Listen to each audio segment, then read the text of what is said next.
अस्सलाम वालेकुम students, I hope कि आप सब ठीक ठाक होंगे। आज चैप्टर नंबर 1 का लास्ट लेक्चर है।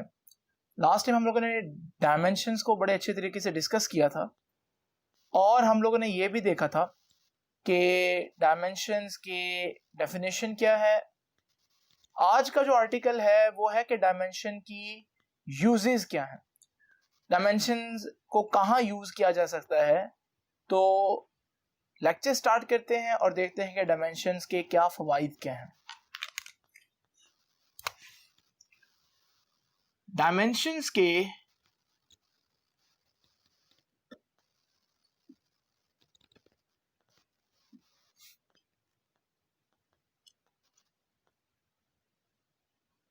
जो यूजेस हैं हमारे पास, डायमेंशन को यूज करने की बेसिकली जो टेक्निक है उसे हम बोलते हैं डायमेंशनल एनालिसिस, जिसको भी एक्सप्लेन करेंगे आपके सामने। जो दो इंपॉर्टेंट यूजेस हैं वो हैं, नंबर 1 है टू चेक करेक्टनेस और होमोजेनिटी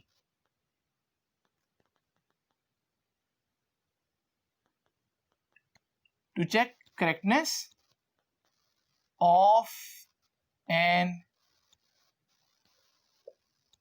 equation। और दूसरा जो हम काम कर सकते हैं डायमेंशनल एनालिसिस को यूज करते हुए वो है to derive a possible formula of a physical quantity. किसी भी फिजिकल क्वांटिटी की का कोई पॉसिबल फॉर्मूला हम डिराइव भी कर सकते हैं। तो सारा पहला जो ऑब्जेक्टिव है हम उसको चेक करते हैं कि ये करेक्टनेस ऑफ एन इक्वेशन से क्या मतलब है। तो ये है हमारे पास number 1 to check correctness of an equation. इस चीज को अंडरस्टैंड करने से पहले आप एक बात अपने जहन में रख लें, और वो ये है जिसे हम बोलते हैं कि एक फिजिकल इक्वेशन, फिजिक्स की जो इक्वेशन है वो डायमेंशनली जब करेक्ट होगी जब उसकी दोनों साइड्स की जो डायमेंशंस हैं वो सेम आए। ठीक है जी।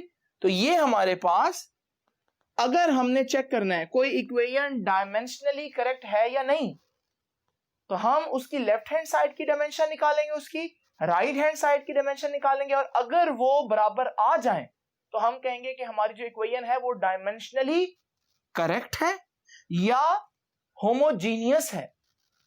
और ये जो असूल है कि किसी भी इक्वेशन की लेफ्ट हैंड साइड की जो डायमेंशन हो वही राइट हैंड साइड की डायमेंशन होनी चाहिए, इस रूल को हम कहते हैं प्रिंसिपल ऑफ होमोजेनिटी। तो जरा तवज्जो कीजिएगा, हमारे पास एक एग्जाम्पल से इसको क्लियर करते हैं। ये एग्जाम्पल आपकी बुक की एग्जाम्पल 1.4 है। ये इक्वेशन है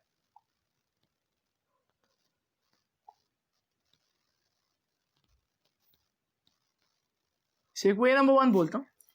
ये वो इक्वेशन है जिसको आपकी बुक चेक करना चाह रही है कि ये डायमेंशनली करेक्ट है या नहीं, या होमोजीनियस है या नहीं। तो जैसे कि मैंने बताया कि होमोजीनियस होने के लिए जो डायमेंशंस लेफ्ट हैंड साइड की है वही डायमेंशन राइट हैंड साइड की होनी चाहिए। तो पहले हम चेक करते हैं लेफ्ट हैंड साइड की डायमेंशन। लेफ्ट हैंड साइड पर हमें स्पीड नजर आ रही है, तो लेफ्ट हैंड साइड पर हमें स्पीड की डायमेंशन निकालनी है, यानी कि v की डायमेंशन निकालनी है। और अगर आप लोगों को याद हो, कल हम लोगों ने जितनी भी डायमेंशंस निकाली थी, स्पीड की डायमेंशन थी LT-1। अगर आपको नहीं याद आता तो पहले इसका यूनिट देख ले। इसका यूनिट क्या था? मीटर पर सेकंड। फिर मीटर की जगह, क्योंकि मीटर लेंथ है, उसकी जगह L, सेकंड टाइम है उसकी जगह t, और वही पावर्स, तो ये डायमेंशन है लेफ्ट हैंड साइड की। इसी तरह हम डायमेंशन लेते हैं राइट हैंड साइड की। अब राइट हैंड साइड की डायमेंशन थोड़ा सा ट्रिकी पार्ट है, तो इसको मैं यहां करता हूं जी, जरा देखिएगा। राइट हैंड साइड क्या है, under root f multiply by l over m। अब जरा देखते हैं इसकी डायमेंशंस क्या है। सबसे पहले अपनी आसानी के लिए अंडर रूट को हम लिख सकते हैं पावर में कि ये 1/2 है। स्क्वायर रूट जो है वो पावर में 1/2 बनता है। उसके बाद अब इन सब की डायमेंशंस हमें पुट करनी है। अगर आप याद करें लास्ट टाइम मैंने आपको फोर्स की डायमेंशन और ये सब चीजों की डायमेंशंस निकाल के दिखाई थी। अब मैं वैल्यूज पुट करता हूं। फोर्स की डायमेंशन होती है mlt-2, क्योंकि इसका यूनिट होता है किलोग्राम मीटर पर सेकंड स्क्वायर। तो किलोग्राम मास है m, मीटर लेंथ है l, सेकंड टाइम है t। ये आ गई डायमेंशन फोर्स की। फिर डायमेंशन है लेंथ की, और लेंथ की तो डायमेंशन ही l है। और फिर डायमेंशन है मास की, और मास की डायमेंशन है m। और फिर इस पूरी चीज का स्क्वायर रूट या पावर 1/2 होगी। मजीद सॉल्व करते तो लास्ट टाइम आपको याद होगा कि मैंने ये भी बोला था कि जो डायमेंशंस होती हैं they can be manipulated as algebraic quantities. इनको अलजेब्रिक क्वांटिटीज की तरह हम सॉल्व कर सकते हैं। मिसाल के तौर पर इनको मल्टीप्लाई और डिवाइड बिल्कुल ऐसे ही कर सकते हैं। ये देखिए जी, ये मास और मास की डायमेंशन कैंसिल हो गई, और L और L की डायमेंशन जब मल्टीप्लाई होगी तो ये बनेगा L स्क्वायर। इसी तरह T तो सिर्फ T है तो -2 ऐसे ही आ जाएगा, और साथ अब पावर रह जाएगी 1/2। जब मैं ब्रैकेट खोलूंगा ये पावर इससे भी मल्टीप्लाई होगी और इससे भी मल्टीप्लाई होगी, तो L के साथ भी 1/2 मल्टीप्लाई होगा और T के साथ भी 1/2 मल्टीप्लाई होगा। तो हमारे पास कैंसल होकर आंसर क्या आया, LT-1। और अगर आपको याद हो LT-1 तो राइट हैंड साइड की भी डायमेंशन आ रही है। इसका मतलब स्टार्ट की थी हमने लेफ्ट हैंड साइड की डायमेंशन भी आ रही है। हमने स्टार्ट की थी राइट हैंड साइड की डायमेंशन से, और राइट हैंड साइड की डायमेंशन तो लेफ्ट हैंड साइड की डायमेंशन के बराबर आ गई। तो रिजल्ट क्या निकला, रिजल्ट ये निकला कि हेंस ये जो फॉर्मूला है F multiply by L over M, it is dimensionally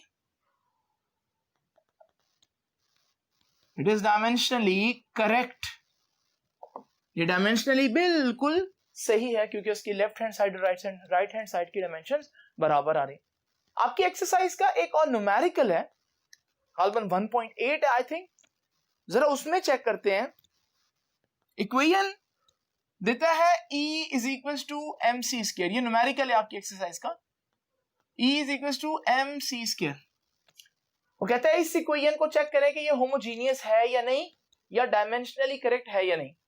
जरा देखते हैं, फिर से लेफ्ट हैंड साइड से स्टार्ट करते हैं। ये लेफ्ट हैंड साइड पर आपको ये फेमस आइंस्टाइन इक्वेशन है। लेफ्ट हैंड साइड पर आपको नजर आ रही है एनर्जी, और एनर्जी की जो डायमेंशंस हैं वो हम लोगों ने पढ़ी थी। जो वर्क की डायमेंशन होती है वही एनर्जी की डायमेंशन होती है। ये हम लोगों ने कल डायमेंशंस पढ़ी, mL²T-2। इसी तरह ये हो गए जी लेफ्ट हैंड साइड की डायमेंशन। अब राइट हैंड साइड को भी देखते हैं। राइट हैंड साइड पर हमारे पास क्या है, mc²। m मास है, और मास जो है उसकी डायमेंशन भी m होती है। साथ c स्पीड ऑफ लाइट है। तो बड़ा स्पीड ऑफ लाइट हो या स्पीड ऑफ कार हो, क्वांटिटी तो सेम है ना, स्पीड ही है। तो हम डायमेंशन इसकी LT-1 ही लेंगे, तो यही डायमेंशन आएगी, लेकिन साथ इस पूरी चीज का स्क्वायर आ जाएगा। C का स्क्वायर है तो इसकी डायमेंशन का स्क्वायर आ जाएगा। तो हमारे पास इसकी डायमेंशन एज इट इज रहेगी और इसकी डायमेंशन का स्क्वायर आ जाएगा। जरा देखते हैं जी, हमारे पास ये बन जाएगा m एज इट इज, ये ब्रैकेट खोलूंगा तो l का स्क्वायर, और इसको खोलूंगा तो पावर मल्टीप्लाई होगा तो t की पावर -2। और अगर आप देखें ये तो सेम डायमेंशन आई, जो कि लेफ्ट हैंड साइड की थी वही राइट हैंड साइड की। इसका मतलब ये जो इक्वेशन है E = mc² is dimensionally consistent या करेक्ट या होमोजीनियस वर्ड भी हम यूज कर सकते। तो ये है डायमेंशंस का पहला यूज कि आप किसी भी इक्वेशन को चेक कर सकते हैं कि वो डायमेंशनली करेक्ट है या नहीं। अब हम डिस्कस करते हैं रूल नंबर 2 को। और रूल नंबर 2 क्या है कि आप किसी भी चीज का फॉर्मूला डिराइव कर सकते हैं चाहे वो इंस्ट्रूमेंट आपके पास है या नहीं। और ये कितनी जबरदस्त बात है, डायमेंशन या डायमेंशनल एनालिसिस आपको किसी भी चीज का फॉर्मूला डिराइव करने की भी एक जो है वो ऑप्शन देता है। लेकिन हम जरा देखते हैं कि ये कैसे किया जा सकता है। तो स्टूडेंट्स आप जरा तवज्जो कीजिए, अब चलते हैं हम अपने दूसरे यूज की तरफ, जो कहता है कि आप कोई भी पॉसिबल फॉर्मूला डिराइव कर सकते हैं। लेकिन इसके लिए स्टेप्स क्या है? सबसे पहले हम एक एग्जांपल लेते हैं ताकि आप चीजों को क्लियरली अंडरस्टैंड करें, और वो एग्जांपल है आप ही की बुक की example 1.5।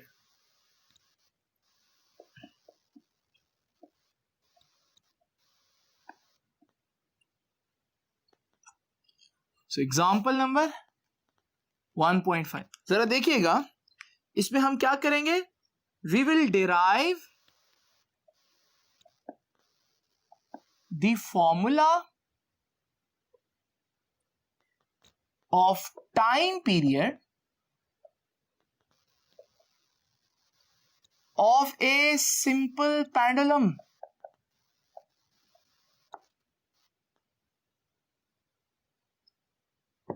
We will derive a formula for time period of a simple pendulum. तो एक सिंपल पेंडुलम का टाइम पीरियड जो है उसका फॉर्मूला हम जरा डिराइव करने लगे। लेकिन पेंडुलम तो आप लोगों ने देखा हुआ है, जैसे क्लॉक का पेंडुलम है या किसी भी चीज का पेंडुलम, वो आप लोगों ने देखा हुआ है। जरा इमेजिन करें पेंडुलम की ये डायग्राम, और इस पेंडुलम की डायग्राम में अगर आप देखें और मैं आपसे पूछूं यार आपको क्या लगता है मैं पेंडुलम में क्या क्या चेंज लेकर आऊं तो पेंडुलम का टाइम पीरियड, यानी पेंडुलम की दूसरे अल्फाज में स्पीड भी कह सकते हैं, चेंज हो जाएगी, तभी उसका टाइम पीरियड चेंज होगा। तो मैं आपको कहता हूं कि ऐसी कौन कौन सी चीजें हैं जिनसे पेंडुलम का टाइम पीरियड चेंज किया जा सकता है, पेंडुलम को तेज या स्लो किया जा सकता है।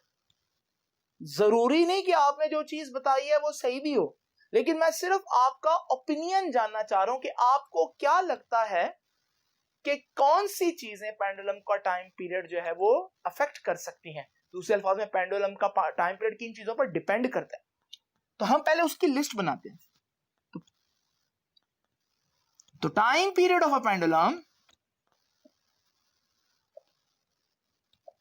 Time period of a simple pendulum may depend, देखिए मैं मे का वर्ड यूज कर रहा हूं क्योंकि I am not sure, it is just an opinion.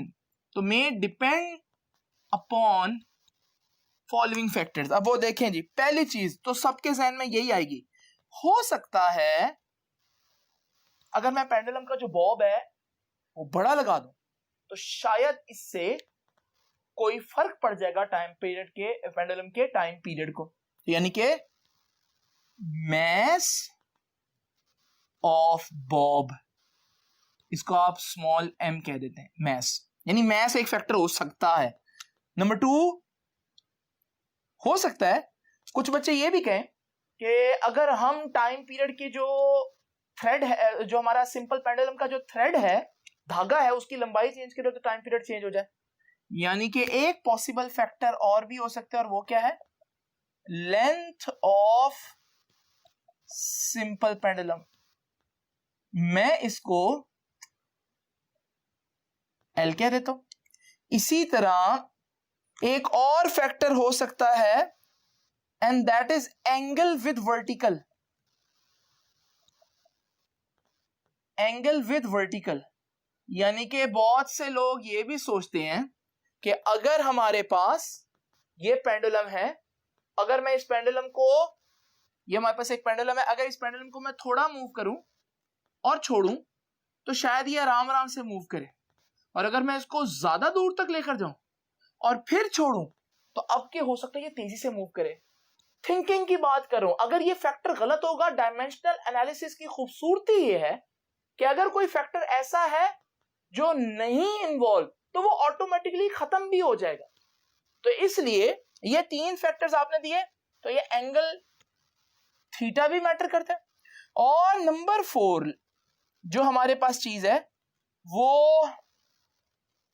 वो है ग्रेविटेशनल एक्सेलरेशन, कि हमारे पास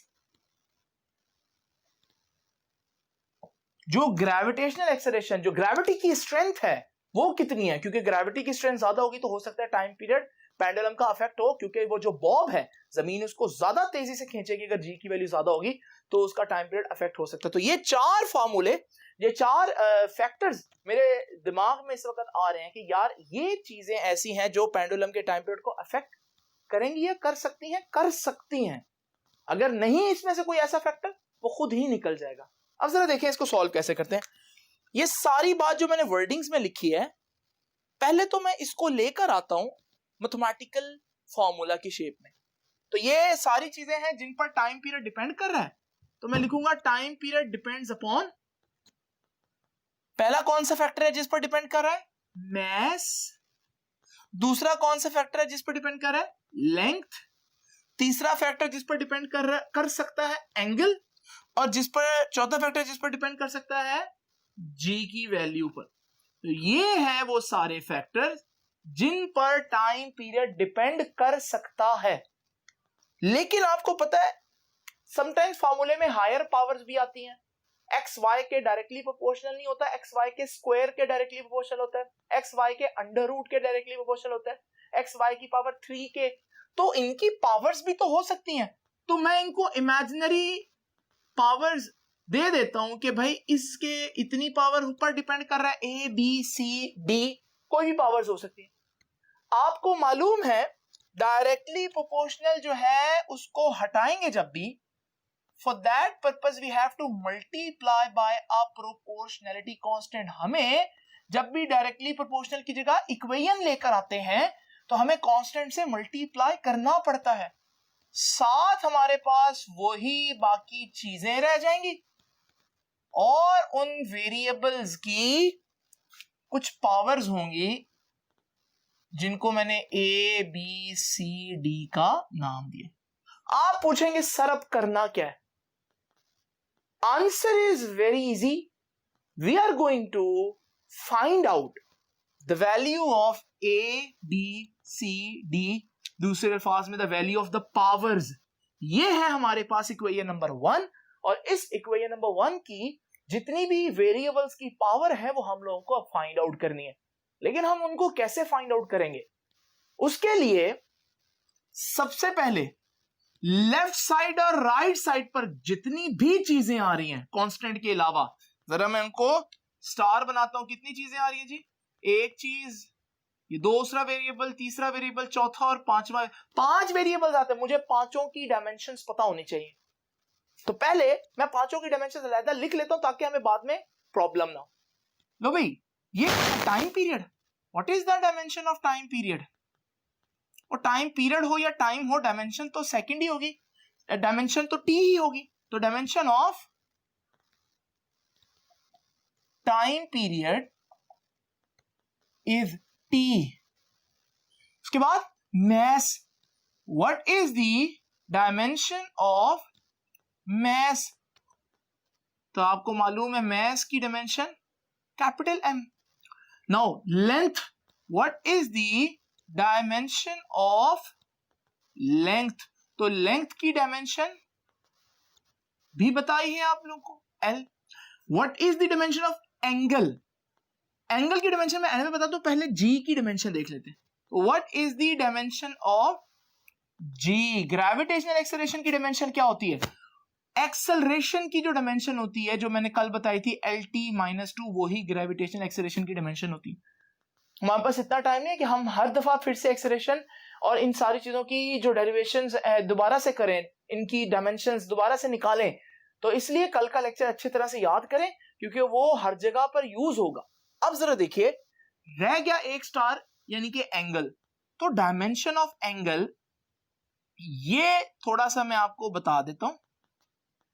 डायमेंशन ऑफ एंगल के लिए मुझे उसका फॉर्मूला आना चाहिए।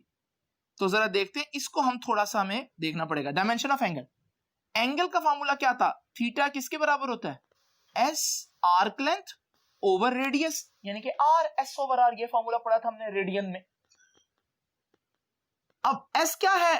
Arc length. लेंथ तो लेंथ होती है, आर्क की हो या किसी भी चीज की हो। तो एल डायमेंशन बनेगी, रेडियस भी तो एक लेंथ ही है, तो एल डायमेंशन बनेगी। आप सोच रहे होंगे मैं इसको काट दूं, असूलन करना भी ऐसे चाहिए, लेकिन थोड़ी देर के लिए बुक को फॉलो करने के लिए मैं इस एल को ऊपर जाकर लिख देता हूं L-1। आप यूं समझे जैसे ये कटे ही हुए हैं, लेकिन ताकि आप बुक से पढ़कर कंफ्यूज ना हो, इसलिए मैं इसको फिलहाल ऐसे लिख रहा हूं। तो जी, डायमेंशन एंगल की भी आ गई। तो ये हमारे पास एंगल की डायमेंशन इस तरह से फाइंड आउट करते हैं। अब पांचों डायमेंशंस आ गई, तो मैं लिखूंगा put all dimensions in equation 1। Equation 1 में जहां जहां जो भी चीज आ रही है वहां वहां उसकी डायमेंशन पुट करूंगा। तो जरा देखिए, टी की जगह टी की dimension is equal to, constant को नहीं छेड़ना, मैस की डायमेंशन कितनी है? m, लेकिन साथ उसकी पावर आ जाएगी जो कि a है।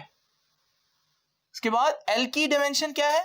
लेंथ की l, और साथ उसकी पावर b। इसी तरह थीटा की डायमेंशन l ओवर l या l इंटू L-1, और साथ उसकी पावर c। और इसी तरह g की डायमेंशन क्या है? LT-2, और साथ उसकी पावर d आ जाएगी। ये है हमारे पास इक्वेशंस में वैल्यू पुट करने के बाद की सिचुएशन। अब जरा देखिए, मजीद सॉल्व करते हैं। m की पावर a, ब्रैकेट्स खोलते हैं सारे, l की पावर b, ये l की पावर c, ये l की पावर, ब्रैकेट खुलेगी तो मल्टीप्लाई होगा, माइनस c, ये l की पावर, ब्रैकेट खुलेगी तो d, and then we have t की पावर, -2 और d मल्टीप्लाई होगा तो -2d। ठीक हो गया? अब जरा सेम डायमेंशंस को, क्योंकि जब बेस सेम हो तो पावर ऐड हो जाती है। एक बात ये, दूसरी बात इधर देखें, t की डायमेंशन में ना m है ना l है, लेकिन मैं अपनी आसानी के लिए अगर m और l लिखना चाहूं तो उसकी पावर 0 लिख सकता हूं, क्योंकि मैंने आपको कल ये बताया था। इसी तरह constant, so we have m raised to the power a, l की पावर सारी ऐड हो जाएंगी क्योंकि बेस सेम है, l है, तो b plus c minus c plus d, ये सारी पावर्स आ गई। और इसी तरह रह गया t, तो t की पावर -2d। अब जरा देखिए, अभी हम लोगों ने पढ़ा प्रिंसिपल ऑफ होमोजेनिटी क्या कहता है कि अगर हमारे पास कोई इक्वेशन, फिजिकल इक्वेशन बिल्कुल करेक्ट है, तो फिर उसकी लेफ्ट हैंड साइड की जो डायमेंशन हो वो राइट हैंड साइड की डायमेंशन होनी चाहिए। और क्योंकि हम फार्मूला डिराइव करने जा रहे हैं, करेक्ट फार्मूला ही डिराइव करना जा रहे हैं ना, तो फिर हमारे पास लेफ्ट हैंड साइड की जो डायमेंशन है वो राइट हैंड साइड की डायमेंशन होनी चाहिए। यानी कि जो पावर m की यहां पर हो राइट साइड पर, एग्जैक्ट m की वही पावर लेफ्ट साइड पर होनी चाहिए।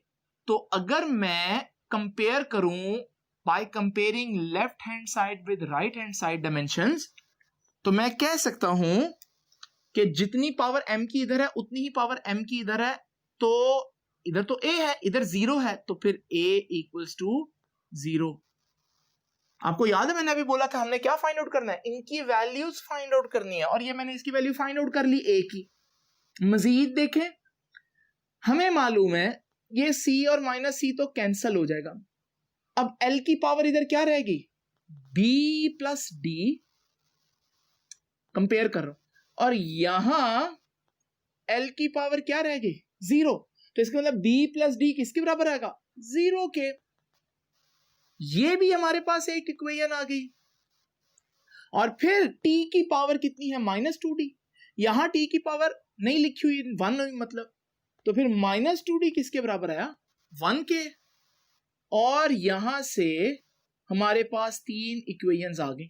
d किसके बराबर आएगा, यहां से देखिए 2 उधर जाकर डिवाइड होगा -2, तो यह आ जाएगा -1/2। d की भी वैल्यू आ गई। अब b प्लस डी किसके बराबर है 0, तो b किसके बराबर होगा -d के, क्योंकि d उधर जाकर माइनस हो जाएगा। और जब d की वैल्यू पुट करूंगा -d माइनस ऑलरेडी है, जब d की वैल्यू -1/2 पुट करूंगा तो d की वैल्यू आ जाएगी 1/2। सो b है 1/2, तो मेरे पास a की वैल्यू आ गई, मेरे पास b की वैल्यू आ गई, और मेरे पास d की वैल्यू आ गई। c रह गया, लेकिन उसकी जरूरत नहीं पड़ेगी, आप देखिएगा अभी।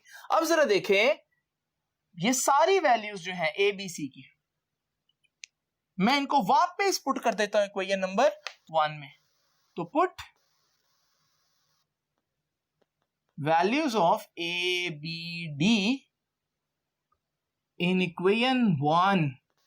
अब जरा देखिए, इक्वेशन 1 ये थी, तो t is equals to constant, t is equals to constant m की पावर a, लेकिन a कितना आया है, a तो 0 आया है, l की पावर b, और b कितना आया 1/2 आया। अच्छा, थीटा की डायमेंशन l-1 थी, इसकी डायमेंशन तो कैंसिल हो जाएगी, तो 1 आ जाएगा। और अगर इधर 1 आ जाए तो उसकी जो भी मर्जी पावर हो जाए, 1 की किसी भी पावर का आंसर तो 1 ही आएगा, इसलिए ये तो निकल गया। बाकी रह गया g, और g की पावर d है, और d कितना है जी -1/2। अब जरा तवज्जो कीजिए, m की पावर 0 कितना हुआ 1, तो इसका मतलब m की पावर 0, किसी भी चीज की पावर 0 1 होती है, ये हमारे पास चला जाएगा। बाकी क्या रह जाएगा, l की पावर 1/2, और g की पावर -1/2 को मैं नीचे ले जाता हूं, g की पावर 1/2 बन जाएगी। और फाइनली मैं इस पूरी पावर को, क्योंकि सेम पावर ऊपर भी है नीचे भी है, तो मैं उसको एक ही पावर में लिख सकता हूं। और आपके पास जो फॉर्मूला आया वो आया d is equal to constant l/g, ठीक है, d is equal to constant l/g, और साथ हमारे पास 1/2। यहां पर कांस्टेंट हर जगह पर साथ चल रहा है, तो मैं लिख देता हूं यहां पर भी कांस्टेंट साथ चल रहा है। अच्छा जी, अब ये कांस्टेंट आ गया, और l/g एज इट इज आ जाएगा, और 1/2 को मैं लिख सकता हूं अंडर रूट। ये है हमारे पास टाइम पीरियड का वो फॉर्मूला जो हम लोगों ने विदाउट डूइंग एनी एक्सपेरिमेंट सिर्फ डायमेंशनल एनालिसिस की टेक्निक से निकाला।